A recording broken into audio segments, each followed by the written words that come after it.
Hello everyone, it's Shane Kanto, your Wasteland reviewer, and I'm here to review The Space Between.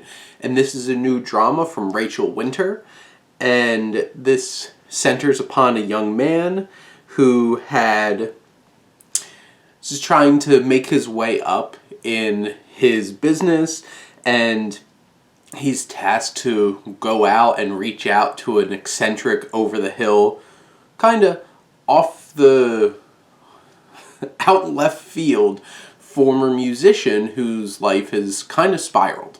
And this musician is played by Kelsey Grammer. And The Space Between is a pretty boring movie.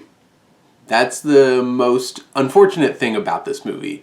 This is like, I don't know, an hour and 35 minutes, except it drags. And it gets repetitive because you have this setup, and you have our main character Charlie, played by Jackson White, who isn't particularly interesting, isn't somebody that we have a whole lot of interest in. He tries to charm around different women, and at one point playing himself off as like a producer, even though like he works in the mailroom for his big boss, William Fitcher, who William Fitchner, in this film feels very much like he does in like Date Night, which is really weird and like coked out and just like and it's a choice. It's an interesting choice. And then he goes out and he meets Kelsey Grammer, who's like face down in his pool without pants on, and you get a lot of recurring situations of him like trying to destroy himself, and we get Charlie trying to stop him because Charlie needs to get him back on track so that he can advance his career. And along the way he has some romantic interests, because why the hell not? And those aren't any particularly new, fresh, or interesting kinds of relationships.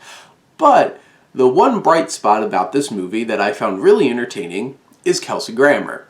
He's all in on this role. He is eccentric and weird and fun and depressed, and he really works. And they have interludes of his music playing throughout the film, and they have like the music video little captions in the bottom left-hand corner, and he can sing, and he's pretty solid, and I enjoyed the music and I enjoyed his performance. At least when he was on screen, it made me feel like I had something to latch on to, even though this narrative is very repetitive, and like it builds up to a pretty decently cathartic ending for this character that we care about, unlike our lead character, but that's okay. No, probably not, but you know, we take what we can get. And The Space Between, besides this Kelsey Grammer performance and his music, really is just a forgettable, uninteresting drama. And that's a shame, because you did have this like bright spot there that kind of brought some life to this film. It just really couldn't capitalize on it.